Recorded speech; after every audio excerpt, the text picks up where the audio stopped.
আসসালামু আলাইকুম, আমি নাইম দক্ষিণ কোরিয়া থেকে সবাইকে স্বাগত জানাচ্ছি আমার ইউটিউব চ্যানেল নাইমিলিতে।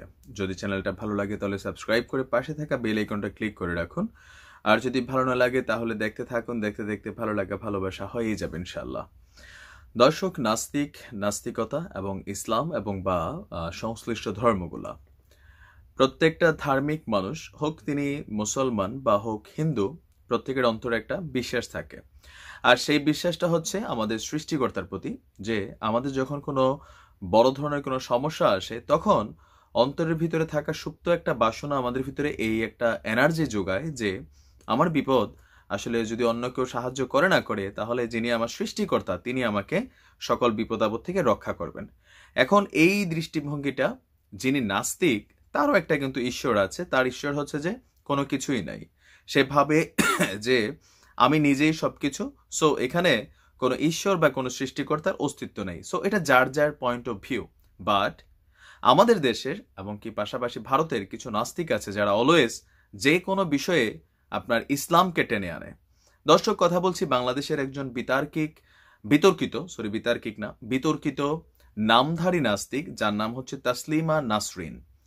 একজন ভালো লেখক, সবকিছু ছিল, তার লেখনী আমি পড়েছি, যেটা ভালো সেটা বলতে হবে, অসাধারণ প্রতিভা আছেন। বাট কোথাও না কোথাও একের পর এক ইসলামকে নিয়ে তার যে মন্তব্য সেগুলার কখনো কমতি নাই। তো ইতিমধ্যে আপনার করোনার এই সিচুয়েশনে যখন সারা বিশ্বের মানুষ, প্রত্যেকটা ধর্মাবলম্বী মানুষ সকলেই তাদের নির্দেশ কি বলা সৃষ্টিকর্তা হিসাবে যাদেরকে বিশ্বাস করে তাদের উপাসনা করছেন, মুসলমানরা, হিন্দুরা বা ইহুদি খ্রিস্টান যারাই আছেন, তো এই নামধারী নাস্তিক যারা আছে তারা আবারও আপনার ওই যে ইসলামকে কটূক্তি করে আবার এক স্টেটমেন্ট দিয়েছেন তাসলিমা নাসরিন।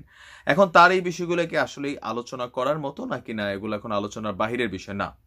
যেহেতু আমি একজন মুসলমান, আর আমি বরাবরই বলে থাকি আমি একজন ভালো মুসলমান, আমি গালাগালিতে বিশ্বাস করি না, তবে এই ধরনের স্ট্যাটাসগুলো যখন দেখি তখন সেগুলোকে রিপ্লাই করার প্রয়োজনীয়তা অনুভব করি। তো প্রথমে বলি যে আপনার তসলিমা নাসরিনের স্ট্যাটাসটা কি ছিল সেই জায়গা থেকে, তারপরে আমি এগুলার ইনশাল্লাহ জবাব দিচ্ছি। তিনি আপনার গত রবিবারে একটা টুইট করেছেন। টুইটে লিখেছেন, নামাজের ডাক বা আজানের নিয়মের ক্ষেত্রে বদল আনা হয়েছে মুসলমানদের। সমবেত জমায়েত হয়ে প্রার্থনা বা নামাজের জন্য আর উপাসকদের নির্দেশনা দেওয়া হচ্ছে না।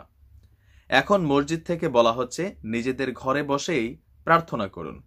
মুসলিম সম্প্রদায়ের মানুষেরা খুব ভালো করেই জানেন যে করোনা ভাইরাস থেকে মানুষকে বাঁচানোর ক্ষমতা আল্লাহর নেই। বিশ্বজুড়ে করোনা আতঙ্কের মাঝে সাবধানতা অবলম্বন করা শুরু হয়ে গিয়েছে ধর্মীয় স্থানগুলোতেও।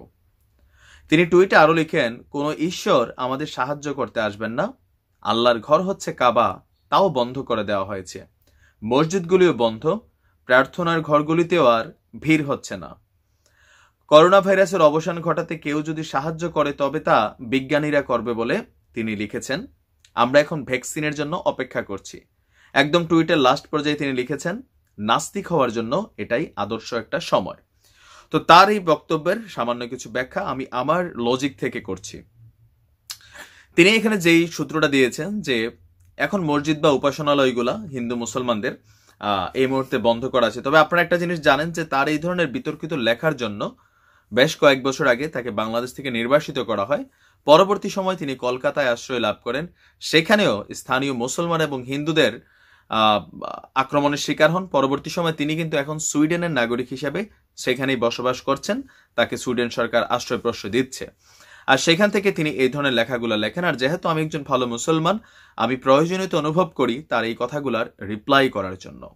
নাম্বার 1, তিনি বললেন যে আপনার মসজিদগুলোকে আজানের যে বিষয়গুলা, আমাদের আজানের জন্য যেই আগের যে সুরটা ছিল, সুন্নাহ যে ওয়ার্ডগুলো ছিল, সেখানে পরিবর্তন করা হয়েছে যে নামাজের জন্য মসজিদে আসো, এখন বলা হচ্ছে ঘরে বসে প্রার্থনা করো।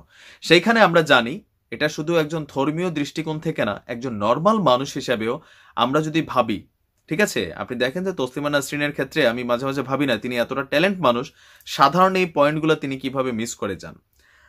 নামাজের জন্য কেন এখন মসজিদে আসতে না করা হয়েছে? কারণ একজন ব্যক্তি যদি আক্রান্ত হয়, আর যেহেতু এই রোগগুলা জীবাণুবাহিত বা ফ্লু টাইপের রোগ, সেটা 1 থেকে 10 জনের মধ্যে সংক্রমিত হওয়ার সম্ভাবনা রাখে। সো সেই কারণেই আসলে মসজিদে গণজমায়েত বা সমবেত হওয়ার জন্য মসজিদ থেকে না করা হচ্ছে যে আপনারা ঘরে বসে প্রার্থনা করুন। কেন? এটা তো শুধু আমাদের কথা না, বিজ্ঞান কি বলছে যে আপনি হোম কোয়ারেন্টাইনে থাকেন। তসলিমা নাসরিন এখানে বিজ্ঞানের সাহায্য চেয়েছেন ভ্যাকসিনের। তার মানে এই না যে বিজ্ঞানীরা মানুষের যে গণজমায়েত সেটাকে সাপোর্ট করছে। ওয়ার্ল্ড হেলথ অর্গানাইজেশন থেকে বারবার দিক নির্দেশনা দেওয়া হচ্ছে যে যারা করোনা আক্রান্ত আছেন তারা নিজ নিজ ঘরে অবস্থান করুন। আর সেইটা সপক্ষে আমাদের ইসলামেও একটা সহিহ বুখারীর হাদিস আছে যে রাসূল সাল্লাল্লাহু আলাইহি সাল্লাম বলেছেন যে যখন কোনো স্থানে মহামারী হয় সেই স্থানে যাওয়া এবং সেই স্থান থেকে বের হওয়া বিরত থাকতে। তার মানে ইসলাম কখনোই নিজের একটা সুবিধার জন্য আরো 10 জনকে অসুবিধা করার পক্ষে না। সো তসলিমা নাসরিন যে জিনিসটা বুঝিয়েছেন যে মসজিদের মধ্যে গণজমায়েত নিষিদ্ধ করা হয়েছে এখন, না না, এটা আসলে শুধু মসজিদে না, আপনি ডাক্তারদেরকে দেখলেও দেখবেন যে সারা বিশ্বের ডাক্তাররা বলছেন যেখানে ইহা মানে কি বলা হয় আস্তিক নাস্তিক এটা ইম্পর্টেন্স না, ইম্পর্টেন্স হচ্ছে এই মুহূর্তে সবাইকে মানে হোম কোয়ারেন্টাইনে থাকতে হবে, নির্দিষ্ট সামাজিক দূরত্ব বজায় রেখে চলতে হবে। এটাই হচ্ছে মেন মিনিং। যিনি ওই যে আমি বলি আর কি, এই ধরনের যে নাস্তিকরা আছে দেখেন ভারতে জায়গা পায় না, সুইডেন গেছে গা, হ্যাঁ ওরা আসলে বিভিন্ন দেশের পাসপোর্ট ধরার জন্য এই ধরনের খেলাগুলা খেলে থাকে। তিনি তার পয়েন্ট 2-তে বলেছেন যে ধর্মীয় উপাসনাগুলা আপনার আসলে কোনো কাজে দিবে না, আল্লাহ বা ঈশ্বরের কোনো ক্ষমতা নেই করোনা থেকে বাঁচানোর জন্য। হ্যাঁ, আপনার এখানে একটা জিনিস খেয়াল রাখতে হবে যে পৃথিবীর সৃষ্টির প্রথম থেকে এ পর্যন্ত সরাসরি কখনো কোনো প্রত্যক্ষ মদত ওইভাবে আল্লাহ আসলে তার স্পেশাল, বা আপনি যদি ভগবানে বিশ্বাস করেন, আপনি যদি রামে বিশ্বাস করেন, আপনি হনুমানে বিশ্বাস করেন, আমরা ইসলামে বিশ্বাস করি, যারা খ্রিস্টিয়ান আছে তারা যিশুতে বিশ্বাস করে, সেই ক্ষেত্রে দেখা যায় যে নবী রাসূল বা ভগবান বা কি বলা হয় যে দেবদেবী বা যারা জেসাস ক্রাইস্ট হিসেবে যে যেই নামে জানেন তাদেরকে আল্লাহ পাক ক্ষেত্র বিশেষে স্পেশাল কিছু পাওয়ার দিয়ে থাকেন। এছাড়া পৃথিবীর ইতিহাসে যতগুলা ঘটনা আছে সেগুলা মানুষের মাধ্যমেই সম্পাদিত হয়ে থাকে। এখন বিজ্ঞান সেটা কি ইসলামের বাইরে বা ধর্মের বাইরে, বা হিন্দু ধর্ম বলেন খ্রিস্টিয়ান ধর্ম বলেন? অবশ্যই না। ইসলাম যত আপনার বিকশিত হচ্ছে বিজ্ঞান তত বিকশিত হবে, আর বিজ্ঞান যত বিকশিত হবে ইসলাম তত বিকশিত হবে। জাস্ট আমরা দেখি বড় বড় ডাক্তাররা বা যারা সায়েন্স নিয়ে কথা বলেন, তসলিমা নাসরিনের থেকে অনেক বড় একজন মানুষ জাকির নায়েক, যিনি একজন ডাক্তার, এরকম অসংখ্য ডাক্তার আছেন। কেউ হয়তো ইয়াহুদি বা কেউ হয়তো খ্রিস্টিয়ান, কেউ হয়তো হিন্দু, কেউ হয়তো মুসলমান, বাট প্রত্যেকটা ধর্মের সাথে বিজ্ঞানের সামঞ্জস্য আছে, এখানে বাহিরে কিছু না। থার্ড, তিনি বললেন যে নাস্তিক হওয়ার জন্য এটাই সবচেয়ে আদর্শ সময়। কেন? যে করোনার জন্য ঈশ্বর সরাসরি প্রত্যক্ষভাবে মদত করছে না। এখন তার এই পয়েন্টটা আসলে কতটুকু যৌক্তিক? ওই যে ঘুরে একটাই, যিনি নাস্তিক, আমি আবারও বলি আমরা একটা নাস্তিক দেশে থাকি। আমার আগের ভিডিওতে কিছু আবাল টাইপের মানুষ আছেন ভাই, সত্যি কথা, মানে কথার আগা মাথা কিচ্ছু বোঝেন না, না বুঝা লাফালাফি করেন। আমি ভাবি যে আপনারাও কারা যারা আমাদের ভিডিও তাকান। আমি বলছি যে আমি একটা নাস্তিক দেশে থাকি, তার মানে আমি লোপারে সাপোর্ট করি নাই। কিছু আছেন আমি জানি না তারা কি আমার হ্যাটার্স নাকি না, আমার ভিডিও আসলে তারা বোঝেই না।